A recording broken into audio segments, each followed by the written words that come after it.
And if you look at countries like Norway, other Scandinavian countries that Bernie celebrates, they actually treat capital pretty well. You take the two biggies, Denmark and Sweden, which don't have the oil that gives a cushion to Norway and places like Kuwait. And they initially created their wealth relative to other countries with free market economics, low taxes, sensible regulation. And as they got more prosperous, they decided, hey, let's do all these freebies and more benefits, and why bother to work? And they got into serious economic trouble.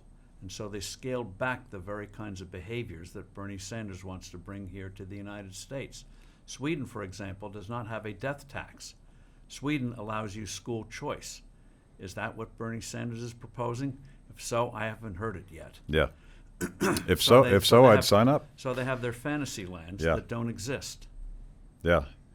The other thing that he does, and he, of course, has also embraced Medicare for all, government ownership of the provision of medicine is how I like to describe it. And he says his, by the way, costs a lot more than Elizabeth Warren's.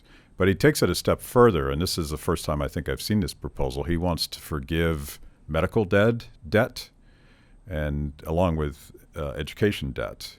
And I think about you've seen this data. You look at industries in the United States where price inflation is rampant, and two industries stick out: healthcare, and you mentioned perhaps the reason why, even before Obamacare, the majority of a dollar spent on healthcare would come through Medicaid and Medicare and other government providers of third health. parties, even if they're in a free enterprise system. It's not the traditional provider-consumer model.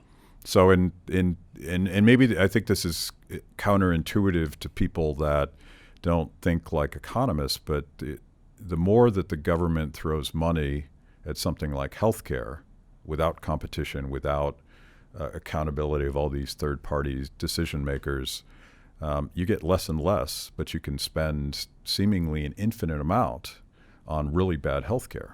And you see it in higher education, the other area where costs are going up, sticker prices going up 4 times the rate of inflation, and all with good intentions. Yeah. Decades ago, hey, let's help kids by encouraging student loans. We'll guarantee the banks, give them grants like Pell Grants. We'll help them out pay these tuition costs.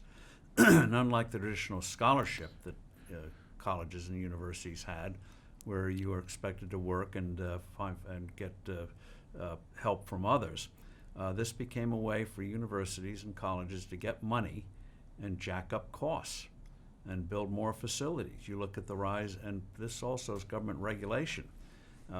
You have huge administrative staffs, huge bureaucracies. You look at the growth of bureaucracies and mandates versus professors actually doing real research or teaching in the classroom. Boy, the lines diverged a long, long time ago. So you have all this bloat. If you want to see where decent management, where there's real accountability can work, just look at Purdue University. 7 years ago, a new president came in, former governor, former budget officer from Washington, Mitch Daniels, and they came to him and said, we've got to raise tuitions. We always do every year, 3 to 4%. He said, well, I'm new here. We're going to freeze it a year. I just want to get my arms around this job before doing something like that. And the admissions office said, if you do that, if our price is seen as lower than other universities, people are going to think we have an inferior product. It'll hurt admissions.